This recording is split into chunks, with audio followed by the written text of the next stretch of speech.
Welcome to the Chase and Embrace Show, where we interview women who are chasing God and embracing His purpose for her life, with the hopes to encourage you to do the thing that God is calling you to do. Hey everyone, welcome to the show. I am so grateful that you are here. This is Chase and Embrace, and I am your host, Sharon. And with me today, I'm super excited to announce that Dr. Michelle Bengtson is here, and she is a board certified neuropsychology, but above all, a hope concierge. And I love that so much. Welcome to the show. Thank you, Sharon. I'm excited to have this conversation with you today. Yeah, me too. I have been waiting for this for months and months, and it's finally happening. So super excited. You've been in neuropsychology for before it was almost a thing, really. I mean, now it's like one of the most popular degrees to get into, and it's hard and very competitive. But you've been in it for 35 years, and how did that come about? Well, originally, I thought I was going to go into clinical psychology. But as I started taking classes in neuropsychology, I was just so fascinated by the brain. And you kind of have to have an analytical mind to be in neuropsychology. We're kind of problem solvers and looking at data and figuring out how pieces fit together and what doesn't make sense. And so I really felt like that was the direction that the Lord was leading me. And I had great mentors. I was fortunate enough to train at University of Oklahoma Health Sciences Center under Dr. Oz Parsons, who was known as being like the grandfather of neuropsychology. Wow. I trained under him and under Dr. Russell Adams and under Wiley Mittenberg. So I had some great mentors. And then I was fortunate enough to get a fellowship at the University of Alabama Medical Center where I trained under Tom Bowl, who's just known worldwide. So I had some really good mentors who helped just instill in me the importance of this field, the contribution that we can make. And I've never looked back. Yeah. So what's the difference between neuropsychology and clinical psychology? Well, clinical psychologists are the ones that you typically go to and you're looking for a mental health diagnosis and a Hmm. treatment plan. So if you're Okay. concerned about depression or anxiety or bipolar disorder or ADHD, you might seek out a clinical psychologist and they'll often assess to arrive at an accurate diagnosis and then they'll formulate a treatment plan. And frequently they are the ones to do the treatment. Hmm. Those of us in neuropsychology have gone on for a significant amount of additional training in brain behavior relationships so that then we can evaluate patients to look at any area of brain dysfunction or misfunction or suboptimal function and then figure out what we can do to try them to get them back to optimal functioning. So the types of patients that I would see ranged from parents who were concerned that their kids had autism or learning disabilities, all the way up through patients who've had strokes or who've had traumatic brain injuries, all the way up to senior citizens, where the question is this patient got depression or is it dementia? So I was able to see the whole age span and loved every part of it. That's awesome. Wow. That's really cool. Were you at the cusp of like when it was starting, or did it go back farther than No, when you I was kind started? of like the next generation. Okay. When it really started was way back about a generation before mine, but it Okay. started to gain in popularity. But when I first went into the field, it was very unusual for women to be in the field of neuropsychology. Oh, wow. Yeah, I can see that because, like, a lot of on the physician side, there's not a lot of female surgeons. Right. Right. So it's a huge science. That's so cool. I'm fascinated by the brain, but I can tell you that when I took a psychology class and learned that I was going to be learning about the brain, I was like, okay, this is boring to me. Liked more the social aspect. So social psychology was where I loved. I like people, analyzing people and social situations. So that was more my cup of tea. That's why I went the clinical route. I'm so thankful for those who do research, and we need that. But I needed the social interaction. I needed Yes, to be around people, and I needed to feel like I was making a difference one on one. But I'm right. so grateful for those who enjoy the research aspect. And I just think that's a great testament to the fact that we're all created individually. We Yes. all have different gifts and talents and different personalities, and they're all equally as valuable. Yes, I love that. So tell me, for those people out there that don't understand that Jesus is in the science, how do you, because there's not a, I don't know if there's a lot of Christians in your field. So tell There's not. me, yeah, so tell me, how do you do the science and Jesus all in one? Well, I guess I'd have 2 responses for that. The first Okay. is that when I was taking medical school classes in neuroanatomy, every single day I would leave class and go, I don't know how people can't believe in God. I Hmm. mean, when you look at how the brain is created from, the different lobes down to the cellular level, down to the atoms and the synapses and the neurons, that can't be happenstance any more than a snowman can be created by evolution. I mean, it doesn't just happen. So I would leave Yeah, there just so in awe of God. I love that. But then the longer that I've been in the field, the more I realize the Bible's already told us so much of what science is just now coming to find out. Hmm. The whole idea of neuroplasticity, which basically means our brain is wired so that it can change and adapt for the better or the worse. That's so consistent with the Bible that says that we are to be transformed by the renewing of our mind Mine. and that we need to take captive every thought. Well, that's what neuroplasticity is. Neuroplasticity is paying attention to what our thoughts are and allowing our preconceived notions to change, if you will. So to me, I think science is so important, but we had the Bible first. God already told us. For example, I evaluated thousands and thousands and thousands of patients who would come in, and there was a question of did they have some form of dementia? And some of the family members would say, my parent, they just get so mean. Or I always heard that patients with dementia would be mean, but my mom has not been like that. Why do you think that is? Well, I look back at scripture, and scripture says, out of the overflow of the heart, the mouth speaks. And I think that we see that frequently in patients with dementia. If their heart was soft and malleable and kind and compassionate, they're more likely to be that when they're not able to filter out their thoughts. Hmm. And if people are riddled with bitterness and resentment and unforgiveness, that also comes out.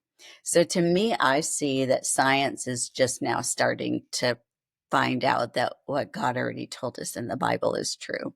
And I love that we can marry the two. I do too. That's amazing. I love that so much. I always called Jesus the master scientist. I mean, he's the one that created everything. So he's really the master scientist. And to me, like you, how can you not think of, a God that we're not created happenstance. We're created and designed in a unique way in the image of God. So yeah, it's really fascinating to me. So as a neuropsychologist, what did beside, what was your favorite part? Like the diagnosis or meeting with people. What was your favorite part, do you think? Because you did it for 35 years. I hated the diagnosis part. And I'll tell you why. Because I don't think God ever meant us to be defined by a label other than the label that we are His, that Mm-hmm. we are His children. I do believe that diagnoses can help us understand what's going on. Diagnoses can give us a framework to figure out what we need to do to get to more optimal level of functioning. But the reason I hated giving a diagnosis is because then I found frequently patients would say things like, well, it's just because of my depression. And in my mind, no, it's not your depression. You struggle with symptoms of depression. But when God created you fearfully and wonderfully made, He didn't create you as a depressed person. He Yes. created you as a child of His. So my favorite part was always the opportunity to sit down with patients and their families after an evaluation, Hmm. explain what the results showed, and we had to give a diagnosis for insurance, but then to go beyond that and Yeah. help them see that sometimes those signs and symptoms that contribute to a label are also specific ways that God created us individually and make us unique. And to not use the label as a limiting factor, because I also believe when the Bible says nothing is impossible with God, and Right. in Him we are a new creation. And so my favorite part was really sitting down one on one and explaining and seeing the light bulb go off. I mean, I was very fortunate. I've had thousands of patients who have come to me when they've already seen this doctor and that doctor, and nobody could figure out what was going on. And through the evaluation, it was pretty clear what was going on. And I'd sit down and give them feedback afterwards, and they're like, oh my gosh, that makes so much sense. Hmm. That just resonated with them. Hmm. And I really believe in part because the data came from their own responses. But I also, our office was one that patients would come in and say, I don't know why, but it's just so peaceful in here. Well, we Hmm. created it that way. I didn't want any patient to walk in and feel like they were walking into a cold, sterile doctor's office. But my Right. staff also prayed for every patient that That's morning before they came awesome. in. And I wanted to be empowered by the Holy Spirit to make sure I didn't miss things, to make sure that I didn't make mistakes. And I'm not going to say I never made any mistakes, but by and large, I think I was able to give answers that contributed to them having a better quality of life. Yeah, that's amazing. And so did you ever pray with your patients? I did. I did. But it was usually when they conveyed that they were open to things of faith, and Right. in our field, we're not usually supposed to bring that up unless the patient brings that up first. Right. And you can But it, always tell, there's little inklings that you there can are, always tell and by the words they use. yeah, or when they would ask questions and it would open a door for me Mhm. to share something from my own life or to give an explanation or to share what the Bible said without necessarily saying it was the Bible. I could say, well, I believe, and so that frequently opened the door to allow me to pray with them and to That's a continue praying for them after they left my office and Yeah, for sure. necessarily see them again. Yeah, so I'm gonna ask you maybe a controversial question. So, what do you think about the neurodivergent label? I think that's consistent with scripture in that Mhm. God creates each of us individually. Huh? I understand where they're coming from with that label, but we're all uniquely and individually made. Mhm. And so I think that there are just some personality types, some gifts, some talents that are not always appreciated by the common population, but that Ye doesn't mean they're any less valuable. Yes, and but it's kind of become I feel like it's becoming more and more of a negative thing, the label. I mean, I'm like you. I don't like labels. I've always My favorite saying is "Don't put me in a box," because I'm not because I will break the box. If you put me in it, I will break it. And so it's kind of funny. My daughter was a psychometrist, and so she tested for brain memory kind of what her position was, and then ADHD. And so she diagnosed me with ADHD. She has ADHD, so it could have came from me or her dad. But the interesting thing is I've lived my whole entire life. If I do have ADHD, I've lived my whole entire life with it, never used it as an excuse for anything, but I'm finding that it does make sense in some areas of my life. Like there are just times when I am like, people are like, how, we start a conversation and then I asked them 5 minutes later, I'm asking the most random question because my brain went on this bunny trail. And they're like, how did you get from that to that? And I can tell them the route, but but they look at me crazy like, and and some other things like I'm so like if you put something in my hand, I'm going to go lose it. I'm not going to know where I put it. Those kinds of things. So it does to help me make sense of it, but I don't want to be in the box that I have ADHD. I won't go around telling everybody, "Oh, I have ADHD," and that's just an excuse kind of thing because like you said, God makes us each individually. He knew that he made me this way, and we're not perfect. We won't be perfect until we get to heaven. I mean, I don't even know if we'll be perfect in heaven, honestly. Only Jesus is perfect. And that's why I say that labels can be helpful for understanding, Huh? but not as an excuse. Right. At the end of the day, we're still all responsible for our own behavior. Mhm. Yes. So tell me, how did you get into neuropsychology? How was that your choice of career? Well, originally I wanted to go into psychology. I thought that I wanted to do therapy. And I did therapy for many years. And as part of a neuropsychologist role, that frequently entails some therapy. But what I found is that I have a very analytical, problem solving mind. And Mhm. I found that a lot of times when people come in for therapy, they really just want to vent. They don't necessarily want to make a change. And I knew I was not going to be the right clinician. If you want to come in, you want to find out what's wrong, you want a treatment plan, and you want guidance in following that, I'm your doctor.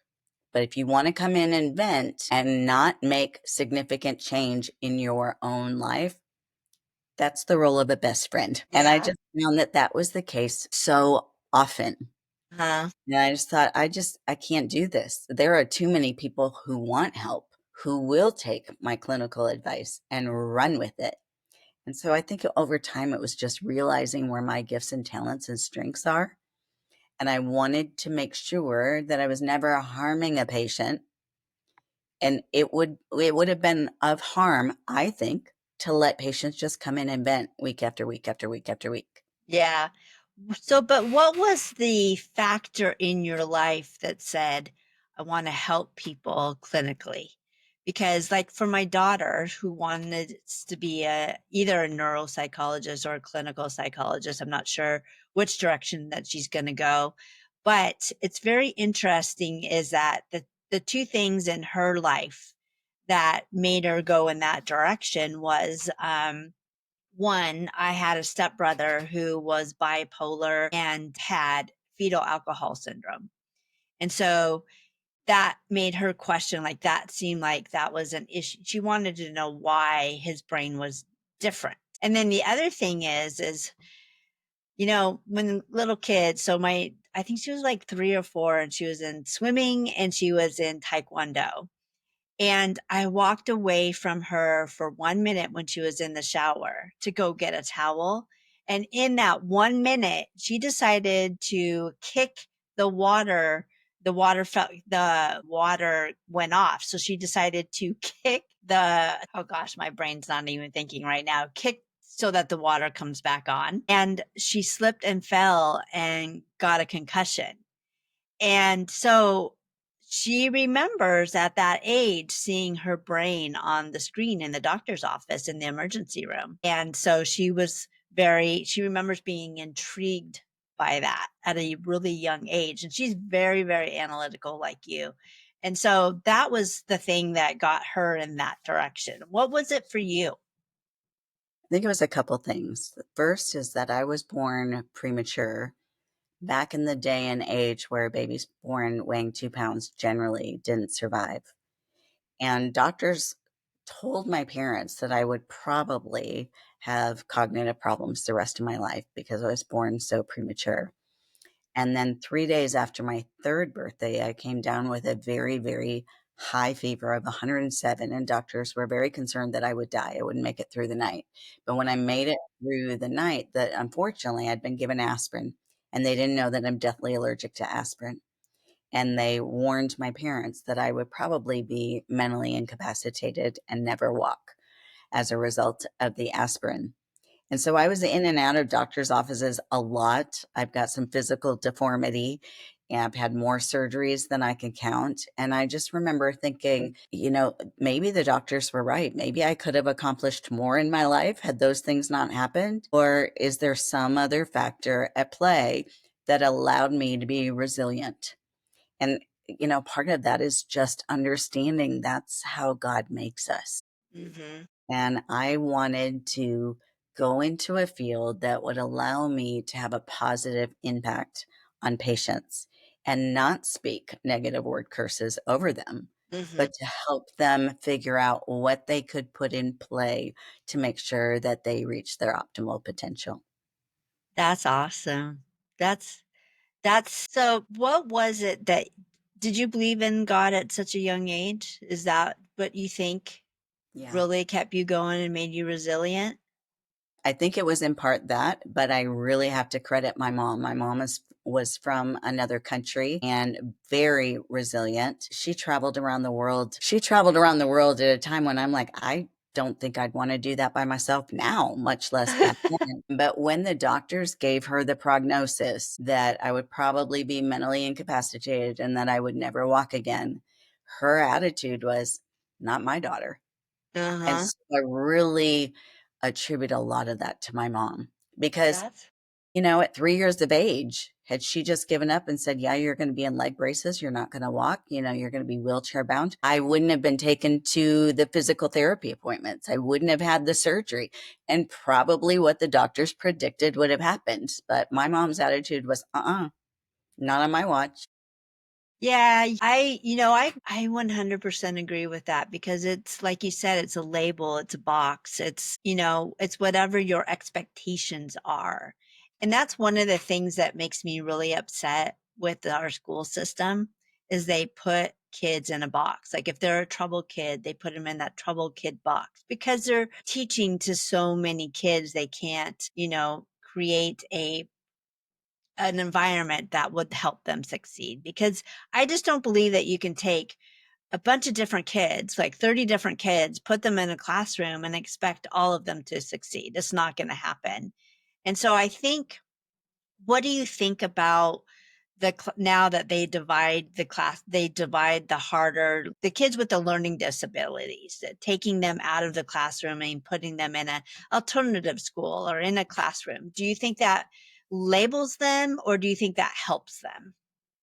I think it has the potential to go either way, and every school is going to have its nuances of how they do that. If children learn in a different way than what the general classroom instruction is given, they're going to struggle. And when you have 30 kids in a classroom, that individual attention is so minute throughout the day. And I don't blame the Yes. teachers, No. it's the demand that they're under. Hmm. I think it's good for the kids to be involved in the regular classroom, but say they're struggling because they've got dyslexia. Well, then it's probably going to be of benefit for them to work with a dyslexia specialist Yes. because all educators are not educated in all those nuances of academic difficulties. Yes. But I think it's important that we're addressing the issue without dumbing down the student. Yes, I agree 100% because my sister was dyslexic and she had horrible times with her teachers. My mom, I remember her third grade teacher, my mom had to go in there and basically put her in her place because she told my sister that she was stupid. Now, this is generations ago. I don't think teachers would do that now. I think teachers are more educated in maybe not in all the nuances, but to be more understanding that some kids have learning disabilities. But so, yeah, it's just kind of interesting. My daughter also had a learning disability, and it took her to get to college. Her biggest thing was she doesn't test well. And it took her to college to finally realize and just figure out what it is that she needs to do to learn the material so that she can do well on her tests. And in her master's, she was almost a 4.0 student. So, I just applaud her for really being resilient like you and not letting teachers label her. And so, yeah, I'm very proud of my daughter. Should be. She's accomplished a lot against, it sounds like, against some significant odds. But I Yes. think sometimes, whether we're talking about parents or we're talking about teachers or we're talking about coaches or other people of influence in kids' lives, sometimes the reaction that comes from them is out of fear. You know, teachers are frequently graded on how well students do on certain tests. Right. And I think when they come up upon a challenge and they don't know what to do to help a student accomplish, they may not even consciously think about it, but I think that there's a fear that that means I'm not a good teacher. Mm, And frequently, when we're in a place of fear, we will speak out of anger yes. and it comes out towards the kids. So that's where I think is so helpful if we can get tutoring and additional educational resources to be able to help compensate for those areas of difficulty. Yes. And I have another question that just came to mind. Do you think food, because there's some doctors out there that believe that food does play a part in our behaviors and in our, possibly in our brain and that kind of thing. You are who you eat kind of thing. And our foods are often, they have hormones or they have, chemicals on them. Do you think that that can affect our brains and our bodies? Me too. Percent. I mean, the research is really coming along showing us that so much of, at least in our country, our modern diet is filled with toxins that are not good for our brain. They're not good for our gut. And there is a gut brain connection. I mean, Mhm. the cheap foods are the ones that are filled with so much junk. They're filled Yep. with the dyes, they're filled with the seed oils that are inflammatory. And we're finding that so many conditions are related to inflammation in the body and the brain. We haven't always known that, but my stance on that is when we know better, we're responsible to do better. Yes. And so when I know that certain foods increase the inflammation in my body, which increases my pain, then I'm responsible to go, what have I been eating that maybe God didn't design my body to eat? Yes. Yeah, so I have Crohn's disease and it's very interesting and I don't know if I'm just different or what, but I felt I never took the drugs and I was diagnosed in the 80s. So it wasn't really prevalent. Like you didn't hear about it a lot. And I had surgery because my small intestine about 6 inches blew up. They thought I had appendicitis, but when they saw that my appendix was healthy, they had to go do exploratory and they saw that it was my small intestine. So I was in the hospital for a week getting fed a lot of antibiotics to fight the poisons that went through my body. And it's very interesting is at some point I was like, I'm not taking drugs. I just don't think that I need to take the drugs. I feel like there's other ways that I can do it. And I researched a naturopathic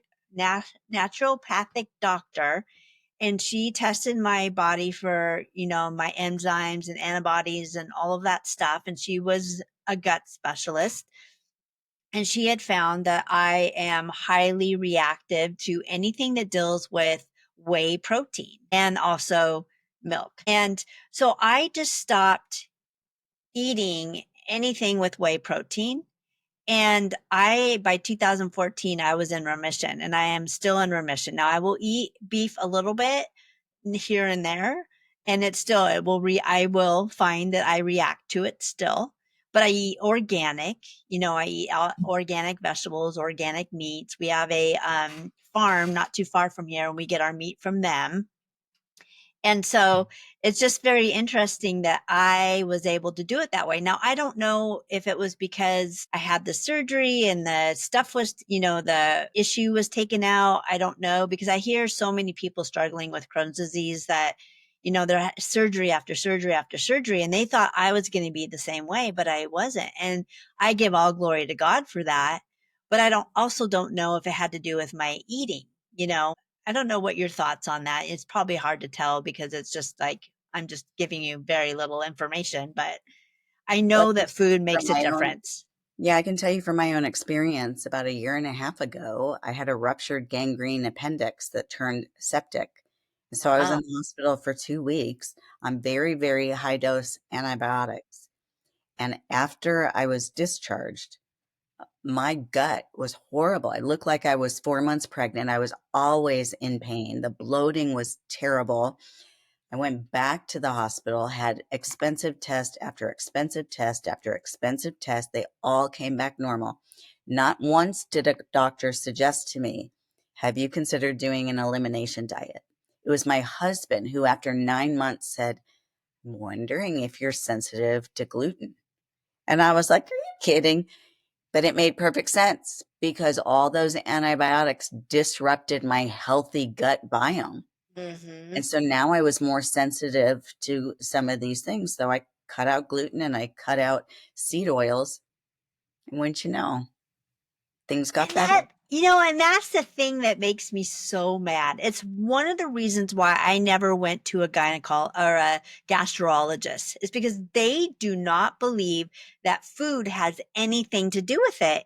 And it does. Yeah. And the reason why is because food affects everybody differently that has Crohn's disease. And the thing is that's because we're all built differently, and it just makes me mad that, I think there's more gearing towards food with gastrologists now, but back then in the 80s, they were like, nope, it has nothing to do with food. But I can tell you certain foods, like there are foods that I will never eat again. And one of those is fettuccine. And I love fettuccine, but I will not eat it because I mean, macaroni and cheese, can't eat that because it sent me to the hospital twice.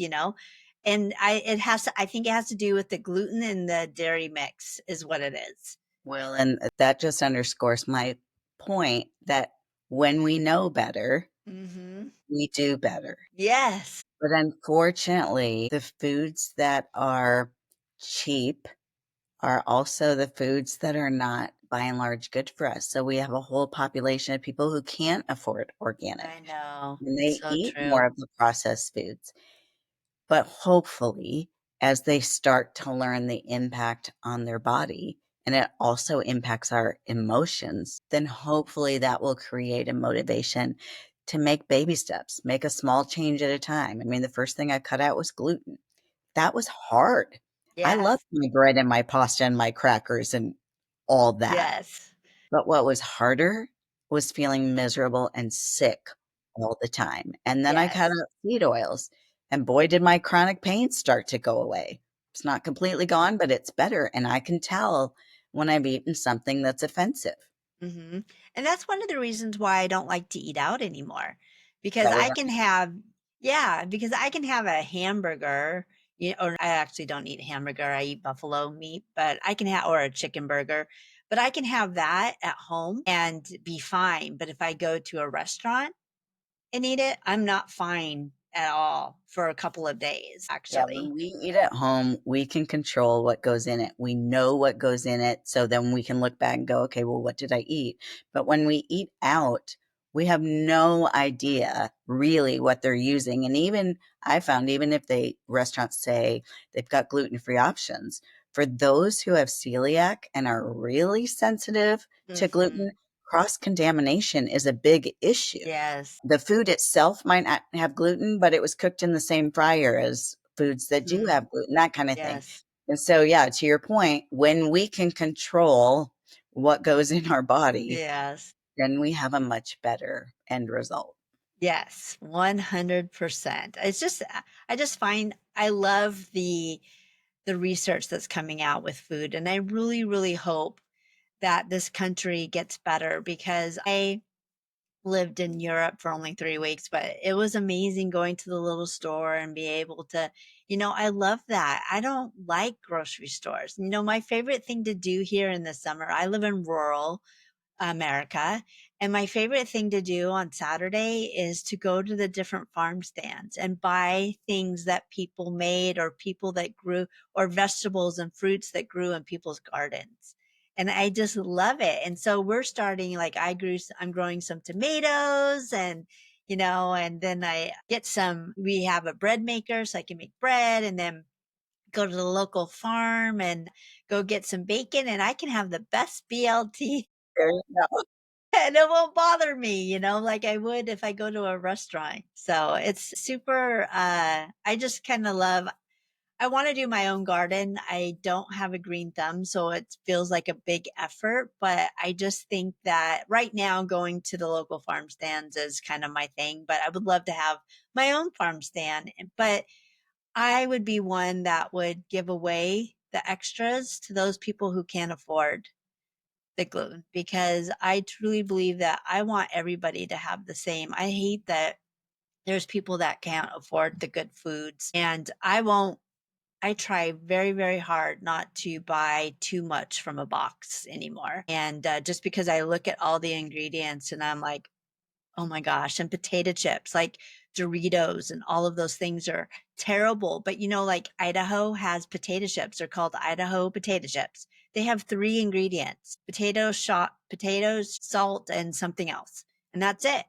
And I'm like, that's what our food should be. It should be the least amount of ingredients. And then there's certain ice creams, like can't remember if it's dryers or something else that it's three ingredients, and that's what you need to look for. Labels are super important, you They're know? very important. And if you can't pronounce the ingredients, do you really want to put them in your body and your brain? Yes. And it's so funny that the peanut butter. So we eat organic peanut butter now. Well, I hate the oils that are on top. So I did the no stir organic peanut butter, and there's two more extra ingredients in the no stir that I feel bad eating, but I'm like, I haven't got to that point where I'm thinking about getting a blender and blending that oil in it. I don't know. It's just the oil on top bothers me. So, well, this has been such an amazing conversation. I loved our conversation so much. We went all over the board, and I just appreciate your knowledge and the fact that the doctors were discounting you. God has done amazing in your life.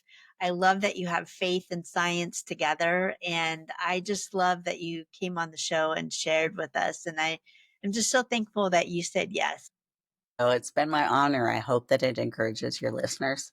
Yes, I hope so too. And I think you are an author. And so, how many books have you written? 6 books. And what are the topics? The first one was called Hope Prevails Insights from a Doctor's Personal Journey Through Depression. And then I wrote the Hope Prevails Bible Study. And then readers asked me to write a book on anxiety. So I wrote Breaking Anxiety's Grip. And then I wrote a devotional, Today is Going to Be a Good Day. Hmm.